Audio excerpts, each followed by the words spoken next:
Bonsoir à tous et à toutes, et bienvenue sur la chaîne du Magisterium. Ce soir, je vais vous enseigner à faire les fioles magiques. Voici une magie très polyvalente qui pourra vous servir dans bien des cas. Elle ne requiert que peu de matériel, elle peut être réalisée n'importe quand. Il vous faudra un lieu adéquat pour ne pas être dérangé pendant l'opération, un autel ou une petite table et une chaise.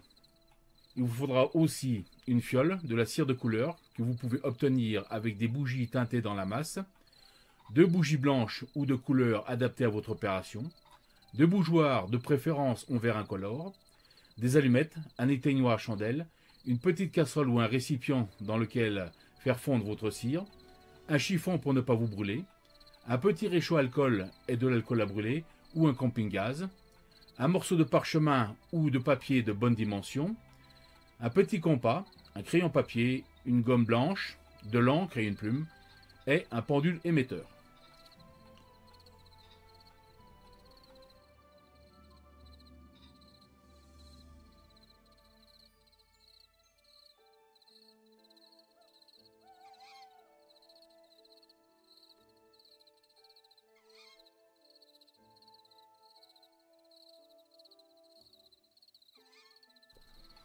Et si vous pouvez vous en procurer, une petite pointe ou une pierre roulée en cristal de roche, ou toute autre pierre ayant un rapport avec votre objectif. Prenez soin de vérifier que la pierre rentre bien dans la fiole.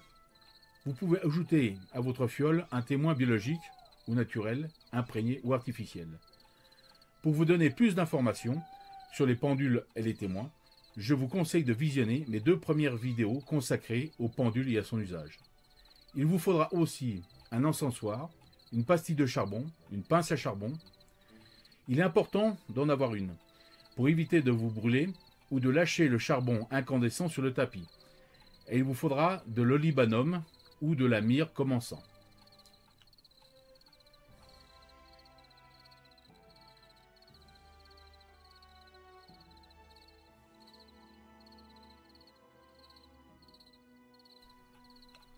Plus tard, quand vous connaîtrez mieux les encens, vous pourrez les compléter ou en utiliser d'autres en rapport avec votre objectif. Bien que ça ne soit pas indispensable, et pour ceux qui possèdent les connaissances suffisantes, choisissez le bon jour et la bonne heure pour exécuter votre opération magique. Cela augmentera encore vos chances de réussite. Je vous conseille de travailler la nuit, quand tout est plus calme et que les risques d'être dérangé sont moindres.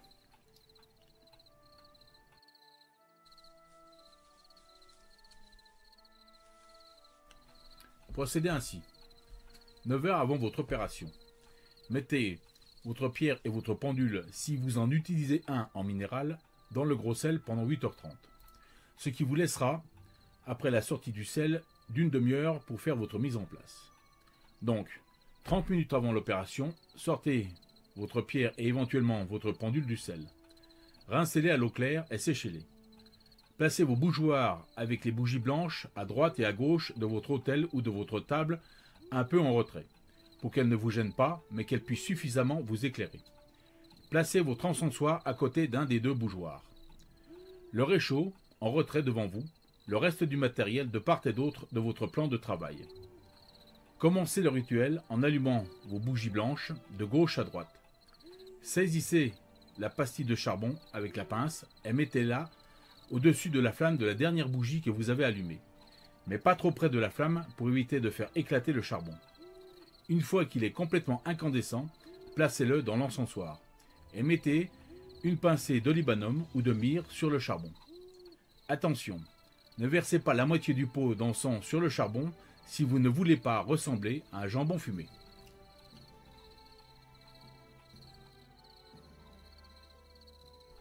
Laissez l'encens se diffuser dans la pièce et rajoutez 1 à 2 autres pincées d'encens pour le rite et rechargez si nécessaire au cours de votre travail. Prenez le parchemin vierge ou votre feuille de papier devant vous. Avec votre compas, tracez 2 cercles, le premier, le plus petit, dans le sens des aiguilles d'une montre. Le second, tracez-le plus grand d'un bon centimètre de diamètre dans le sens contraire du premier. Puis, tracez au crayon à papier, dans le sens des aiguilles d'une montre, un pentagramme dans le premier cercle, en commençant par la pointe supérieure, en descendant à la pointe inférieure droite, Remontez à la pointe médiane gauche et poursuivez jusqu'à revenir à la pointe supérieure de votre étoile.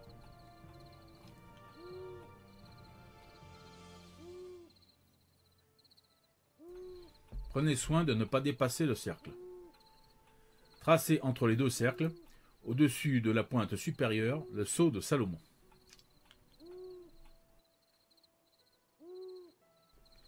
Toujours entre les deux cercles, sans déborder ni toucher les cercles. Écrivez à la pointe médiane gauche votre prénom usuel ou votre nom de magicien. De l'autre côté, l'objet ou la personne sur laquelle vous voulez agir. En bas, à chaque pointe, un mot-clé synthétisant votre objectif.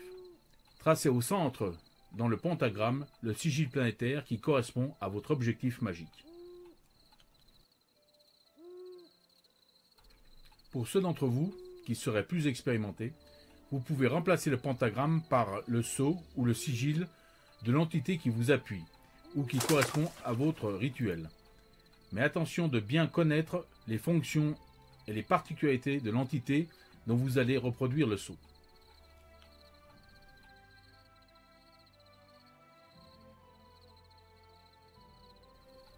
Retournez le parchemin comme si vous tourniez la page d'un livre, de façon à toujours avoir la pointe supérieure de votre pentagramme en haut. Et sur la feuille de papier ou de parchemin, écrivez votre souhait, ce que vous voulez, en des termes simples et précis. Si vous décidez d'agir sur des personnes, il est bon de bien réfléchir à ce que vous allez entreprendre, car imposer sa volonté à autrui par la magie relève, comme je l'ai déjà dit, de l'envoûtement. Et il est différent de faire une fiole de soin et une fiole pour forcer quelqu'un à vous donner quelque chose sur lequel vous n'avez aucun droit, ou de forcer une quelconque personne à vous aimer.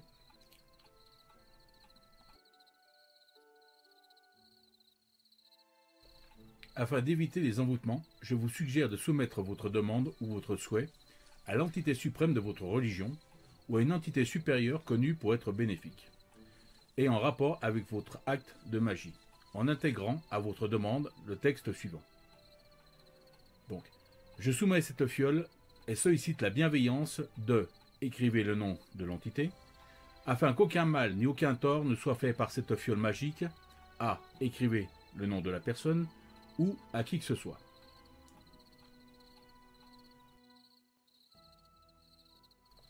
Retracez tout ce que vous avez fait, avec l'encre et la plume, en respectant bien le sens du traçage du pentagramme et des cercles.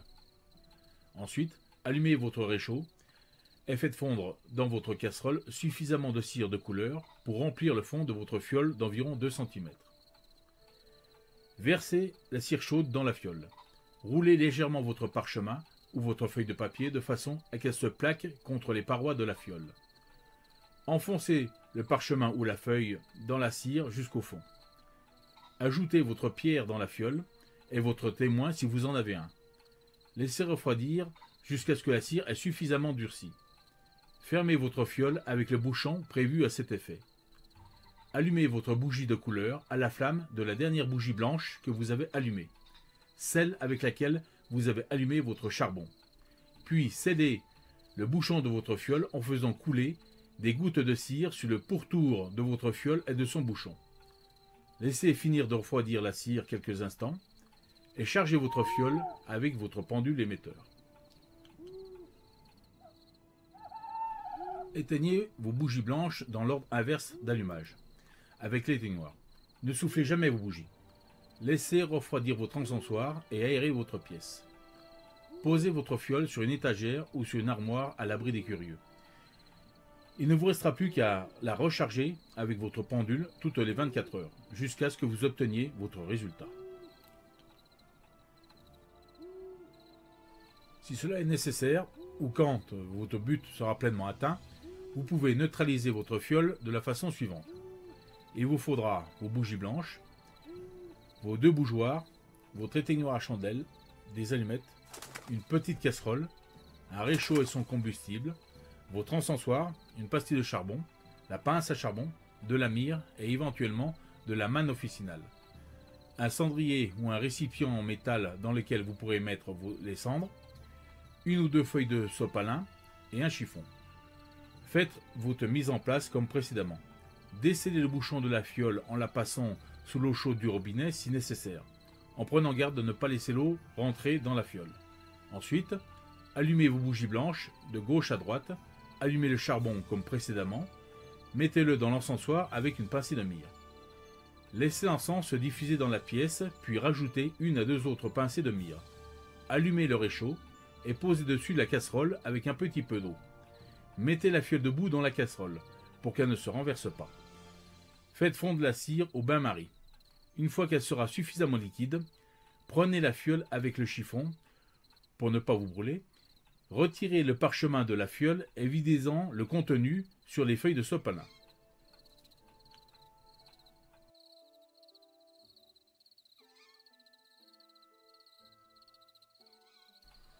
À la flamme de la dernière bougie allumée, brûlez le parchemin jusqu'à ce qu'il n'en reste rien. Vous pouvez faire de même avec le sopalin sur lequel vous avez vidé la cire, ou vous pouvez le jeter tout simplement. Éteignez vos bougies comme précédemment sans les souffler. Si vous avez requis l'aide d'une divinité ou d'une quelque autre entité, n'oubliez pas de lui faire une offrande qui lui convienne. Vous pouvez faire votre offrande avec un encens comme de la manne officinale.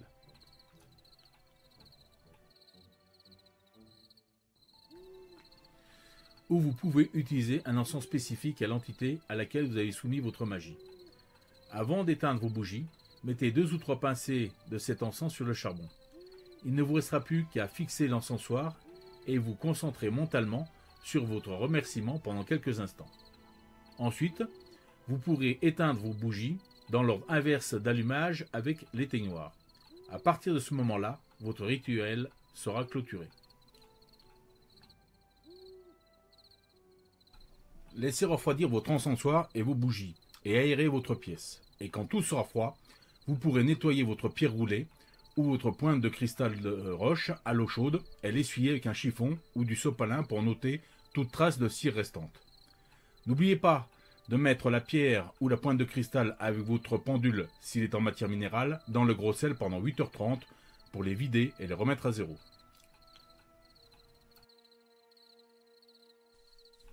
Pour nettoyer vos bougeoirs en verre, si vous avez une bouilloire électrique, remplissez-la et faites-la chauffer. Placez vos bougeoirs dans votre l'évier et versez le contenu de votre bouilloire dessus. Vous pouvez utiliser l'eau chaude de votre robinet que si elle est très chaude, ou en faire chauffer dans une casserole. Une eau qui ne serait pas suffisamment chaude ne déchargerait pas vos bougeoirs. C'est l'action de l'eau bouillante sur la matière et votre intention de les nettoyer qui suffisent à faire tomber les charges de vos bougeoirs. Pour enlever la cire restante dans la fiole, nettoyez-la aussi à l'eau bouillante avec un peu de liquide vaisselle. Voilà, il ne vous restera plus qu'à ranger votre matériel.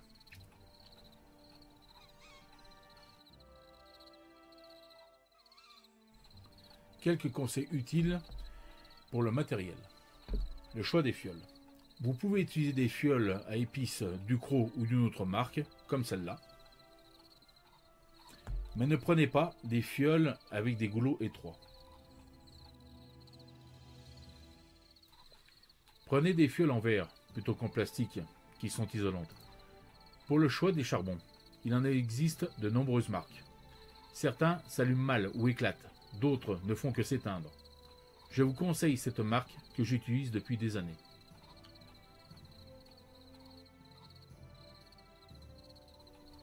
En ce qui concerne l'encens, pour l'olibanum ou l'encens mâle, il se présente sous l'aspect de petits grains jaune pâle à brun clair. Pour la myrrhe, il en existe plusieurs qualités. La blanche est la meilleure des qualités. La rouge de Somalie est la plus répandue et elle fera parfaitement l'affaire. La noire est à éviter, c'est la plus mauvaise des qualités.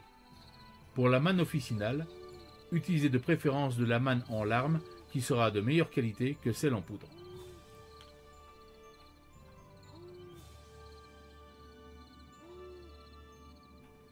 Pour rédiger vos demandes et vos textes, faites-le en écriture magique.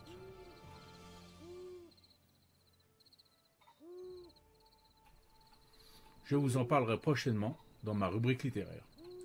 Faites ceci afin que nul autre que vous ne sache ce que contiennent vos fioles et à quoi elles sont destinées. Utilisez un pendule émetteur comme le pendule de Thoth ou le brocéliande.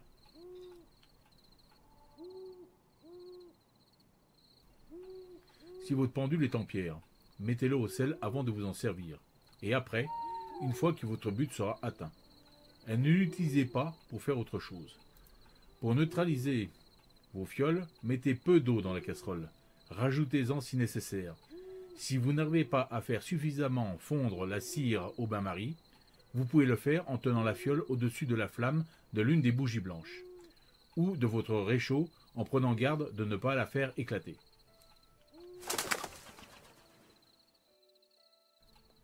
Pour le choix de l'encensoir. Si vous n'en avez pas encore, n'achetez jamais ce type d'encensoir.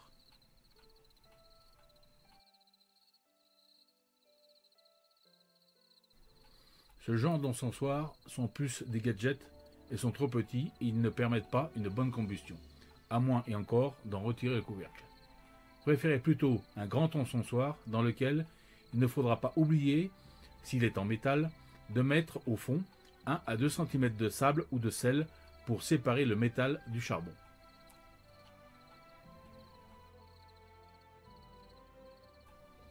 Ou mieux encore, prenez un encensoir en terre cuite, qui sera parfaitement neutre et n'altérera en aucune façon vos fumigations. Je vous laisserai dans le générique de fin une adresse où vous pourrez vous procurer un encensoir en terre cuite.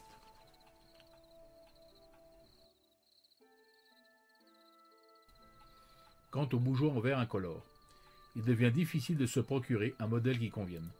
Pour ma part, j'en ai trouvé chez Amazon en lot de 12 pour 25 €. Je vous engage à en acheter car vous en aurez toujours l'usage en magie.